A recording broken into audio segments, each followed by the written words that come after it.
হতভাগা তোফাজ্জলের জীবনে ঘটে যাওয়া নির্মম ও নিষ্ঠুর ঘটনা তুলে ধরে সামাজিক যোগাযোগ মাধ্যমে ফুফাতো বোন তানিয়া তালুকদারের স্ট্যাটাসে বেরিয়ে আসলো সকলের আড়ালে থাকা চাঞ্চল্যকর তথ্য। তানিয়া লিখেন, তোফাজ্জল আমার ফুফাতো ভাই ও দুধ ভাই। আমার একই মায়ের দুধ খেয়ে বড় হয়েছি।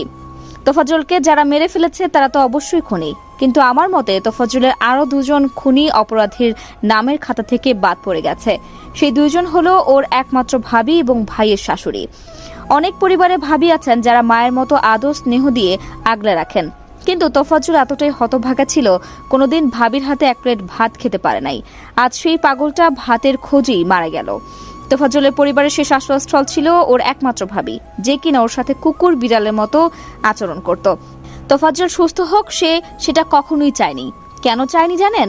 কারণ তোফাজ্জল সুস্থ হলে সমস্ত সম্পত্তিতে ভাগ বসাবে। তোফাজ্জলকে যখন ফজলুল হক হলে ছাত্ররা অত্যাচার